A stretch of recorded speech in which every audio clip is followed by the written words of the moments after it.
Welcome back to another edition of Appropriations 101. Today we have with us the chairman of the Ledge Branch Appropriation, this one here. It is the smallest appropriation of all the appropriation bills, but to us in Congress it's one of the most important. It is actually about 4.4% of discretionary spending and about, 0.44% of discretionary spending and about 0.1% of all spending.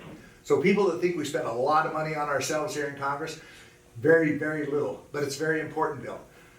Chairman of it is David Valadao from the great state of California. Tell us a little bit about your district, David. So I represent California's 22nd Congressional District, which is a lot of Kern County, so just east of Bakersfield there, all the way up into Tulare and Kings County, a little bit south of Fresno. Very rural, so a lot of agriculture, 400 different types of commodities. But some of our majors are things like dairy, beef, corn, wheat. We do also a lot of almonds, pistachios, citrus, table grapes, carrots, a lot of different things. It's amazing the variety of crops that grow in the Central Valley. And I know that you guys have water issues, and just like we sometimes have, but not as seriously as what yours are. But man, you supply the country with all sorts of fruits and vegetables and nuts and everything else. We're trying to catch you from Idaho on dairy, but we'll never catch you. But we're going to become the second largest dairy state when we overtake Wisconsin. Well, that's the thing a lot of people don't understand is California is the #1 dairy state. We produce 20% of the nation's milk. And people look at California and think Hollywood and San Francisco, and they forget that there's a lot of agriculture there. Yeah, awful lot of agriculture. So tell us a little bit about the Legislative Branch Appropriation. You've become the new chairman of that, and it is, as I said, it's more than just what is appropriated to us. There are other things that are appropriated that are very important in the Ledge Branch. So tell us a little bit about it and what the challenges are that you face. All right, so legislative branch, when you think that, you think immediately the building itself and legislators.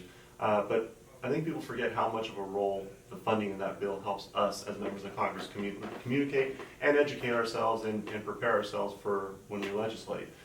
Things like the CRS, Congressional Research Service, to make sure that we have the most up-to-date and accurate information when we are writing those bills.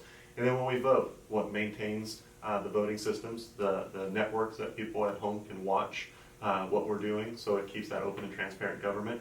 And then when we actually have those actions, our office's abilities to use different technology that the House makes available to them so they can record, produce, and actually publish some of the information, or social media platforms, or your computers, or your offices themselves. Keeping the building safe so that people, if they come here to visit, or us as members and our staff, have a safe place to work or visit. And you also have to worry about making sure that we maintain the integrity of the building. When you look at the Capitol, it's the background of so many different news organizations and so many different beautiful pictures. Making sure that building is taken care of and maintained so that it's there for future generations to enjoy. But also under legislative branch, we also have the funding for Supreme Court, the Library of Congress, and so other things that are important to our constituents. It is an important bill, but yes, it's such a small bill that sometimes people overlook it a little bit. Yeah, it is, as you mentioned, one of the important things is that it helps us communicate with our constituents, and our constituents to be able to communicate with us, which is probably more important. Very much so. To let us know what's going on, and if they want to check on what we're doing or how we're voting or things like that, or what legislation is up and how it will impact them, they have access to that, and that's all in your legislative branch appropriation.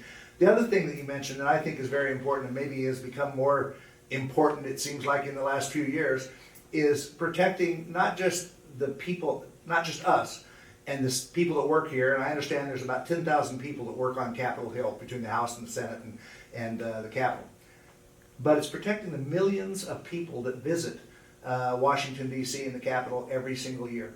Yes. And they do a great job with that. I am so impressed by our Capitol Hill police. No, they do a great job, making sure they have the tools necessary to, one, keep us safe on the spot, but also make sure that they're following any and all threats that are being placed against the building, the people here, the area. All those things require resources, and we do our best to provide the resources they need, with being as mindful as we possibly can with the taxpayer dollar. Yeah. Tell me how the MRA works. This is how members of Congress get funded. So member representative allowance, the MRA as it's more commonly known, is the amount of money that is allocated to each member of Congress to operate their offices. And that's, we pay our staff out of that, we fix our computers, buy phones, pay for our travel, lease our offices in our district, pay our electric bills. I mean, everything from the most minor purchasing toner for your printer and ink and pens to making sure that you have a staff and you make decisions on how to allocate those dollars. Each individual office makes those decisions. The committee sets or approves the number and funds those numbers, whatever the decision is made to fund at. But each member of Congress has jurisdiction over those dollars, and again, those dollars are what we use as members of Congress to take care of our offices and manage our offices, and it's how we represent our districts. Our pay as members of Congress is the only thing that's not included in that. So there's a limit to how many employees we can have, right? I don't know if I've ever heard a limit. You just, if you want to pay people very little, I guess you can hire more. Oh, can you? Yeah. Because I always thought you were limited to like 18 people, but you try to get good people, and it costs some money to do that. We're competing with the private sector, Yeah. just like anyone else, and a lot of times you hire young staff, and this is their first jobs, and then they work their way up, gain a lot of experience in the building, and sometimes they get hired away to bigger and better things, sometimes at their homes or in the districts, or sometimes here in Washington working for different agencies. So there's lots of opportunity out there. Yeah. But our opportunity to be able to keep them here is our ability to be able to pay them to make it competitive. Yeah, and every district is different.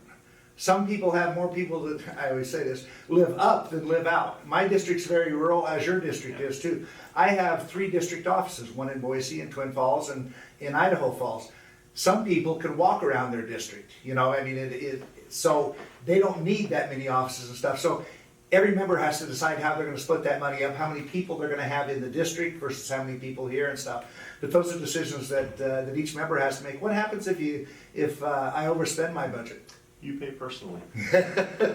No one can come in and save you on that. So it forces us to be as mindful of how we spend those dollars as possible, because you as a member of Congress are responsible ultimately for your member representative allowance. But to your point earlier, yes, you have people who represent areas that you could literally walk in a circle and cover their whole district. Typically those offices cost quite a bit more. Yeah. And there's little differences between our MRA amounts, but I live in California, you live in Idaho. I would say our travel back and forth is probably pretty similar. Yeah. But our cost per office, I only have 2 district offices. It's probably a lot less than what someone would be paying in Chicago or San Francisco or New York. Yeah, that's true. So there's a lot of give and take there, but it's up to us to make those decisions, how we spend those dollars, and try to be as efficient as we possibly can. Well, I always tell my chief of staff, if she overruns the budget, I'm gonna take it out of her salary, not mine. And one of the clerks here in the office heard me say that to her, and I'm always teasing her about it. They said, he can't do that. It's out of his salary. Anyway, thanks for joining us today and talking about the Legislative Appropriation Bill, one of the 12 appropriation bills that fund Congress and that Congress is responsible for. So we look forward to working with you and getting the Legislative Branch Appropriation done this year, and with the other Cardinals that we'll see on the rest of these Appropriation 101's videos.